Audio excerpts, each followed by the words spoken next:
What is up? Welcome back. You see what we're talking about. Hanging knee raises are trash and they're holding you back from developing your abs even more. Okay, if you're someone that doesn't have visible abs, you can't even feel your abs, or you have decent abs and you've been hitting these, you have more potential in the tank to make them even pop more.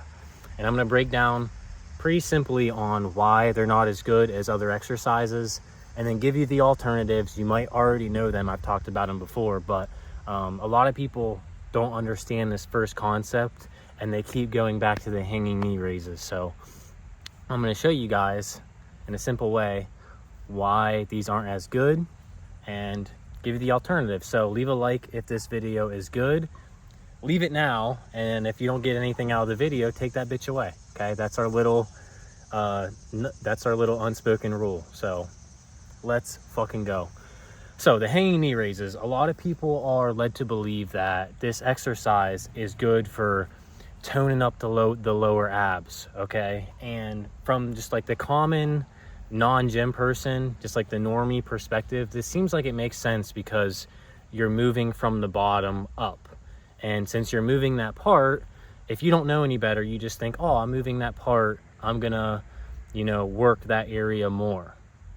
Okay, and this is wrong for two reasons. One, there's no such thing as spot reduction when it comes to fat loss. Essentially, you don't get to pick where the fat comes off of your body. Okay, when you're in a calorie deficit, your body just starts to lose fat in its own unique way.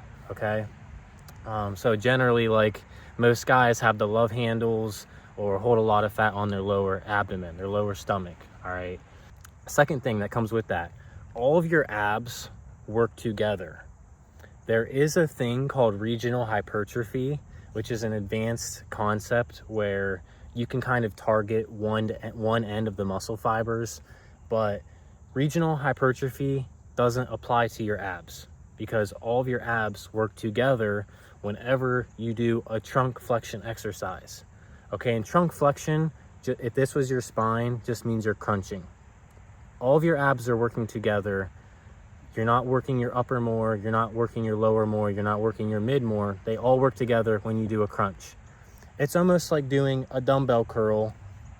Just because you are curling and you're working at the elbow, it doesn't mean you're working your lower bicep more. Your whole bicep works together. Okay, you notice how like no one's worried about working their upper bicep versus their lower. Now, going into a little bit more why the hanging knee raises kind of suck in general too, that people don't understand, is that the first part of a hanging knee raise, where you are lifting your knees up, that first 90 degrees, I'm gonna drop a couple videos overlays here for you to understand this. That's initiated by your hip flexor muscles. Okay, your iliopsoas. Okay, your iliacus and your psoas muscles. It's not even your abs until you start to crunch your lower trunk up. Okay, and at that point, all of your abs are working together, not just your lower. Okay, and that brings us to the next point of progressive overload. In order to further develop your abs, you need to challenge them more and more and more. And in order to do this, one, yeah, you can increase the amount of reps, but if you're just doing body weight, you're gonna hit 20 reps pretty quick with the hanging knee raises, and you're not gonna be able to continue to progressive overload unless you add weight, and then you build the reps back up again. So something that I always get in my videos is like, well, why don't you just hold a dumbbell in between your legs? I can hold a 10-pound dumbbell. And not to make fun of those people, honestly, it's not a bad question to ask if you don't really know what you're doing. But people don't realize how hard it is to hold a dumbbell in between their legs, and they don't understand that first part of raising the dumbbell up, that first 90 degrees, is actually your hip flexors doing the work. It's not even your abs yet until you do that crunching motion towards the end. And that is incredibly hard to do with the dumbbell holding in between your feet. You're using other muscles to hold the dumbbell in between your feet and press your legs together. And you're using energy on other musculature versus simply training your abs. That's why if you get really good at exercises like the weighted cable crunches, like I've talked about before on this channel, or even the crunch machine, you're able to load you're able to use heavier loads a lot easier because they're more stable exercises, your setup is better, and you're directly targeting your ab muscles as a whole. They all work together, and you can progressively overload easily by just moving up in the weight stack. Every time you bump the stack up, your reps will drop. You just build the reps back up again and then bump the weight up.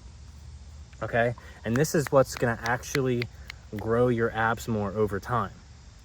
If you're just doing the same exact ab exercises, 3 sets of 20 every single week, doing the same weight, you aren't further developing your abs anymore. Yes, you might feel them, you might feel the burn, but that's just literally like acidity, that's metabolite accumulation, that's lactate buildup. That doesn't mean that you're building your muscles anymore at that point. You're not creating any further positive adaptations in terms of muscular development. And just another simple way to think about this is like, if you want to grow your biceps, you don't just do 10-pound dumbbell curls forever. No, you progress to the 15s. You start using the 20s, the 25s, the 27.5s, the 30s.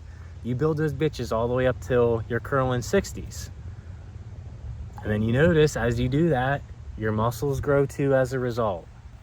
But everyone, drops the logic when it comes to their abs. I hope that helped you understand that a little bit.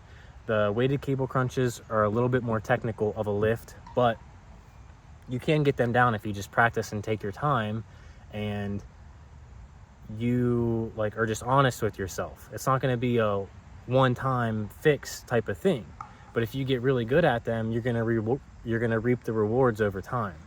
Like one of my newest clients is an 18-year-old girl, okay, female. To me, that's like a girl, okay? I'm 27 years old.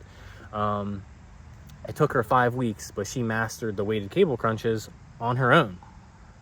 When at first she didn't know how to do them, she felt stupid doing them. It just took some time. But also, okay, the crunch machine is just super simple, and we keep that on the program as well because it works just as good and it's a lot less technical. But it's not a bad idea to get the weighted cable crunches down because your gym might not always have a crunch machine. Your gym might only have a cable stack.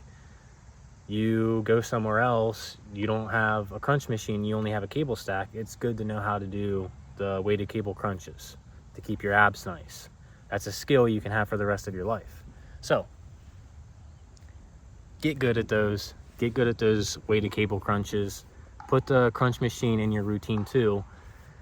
I'm not demonizing, hanging knee raises, but I'm just, doing my due diligence to help you guys so you don't get stuck in the trap of thinking, oh, I got to do these to train my lower abs for the rest of my life, and you spin your wheels and don't see progress. They're fun. They look great when you're shredded. They look cool. They're a little bit, challenging in a different way if you want to keep them in there for fun, but don't over rely on them. That's it for this video. Get yours. Hope you had a really good day. And until the next video, peace.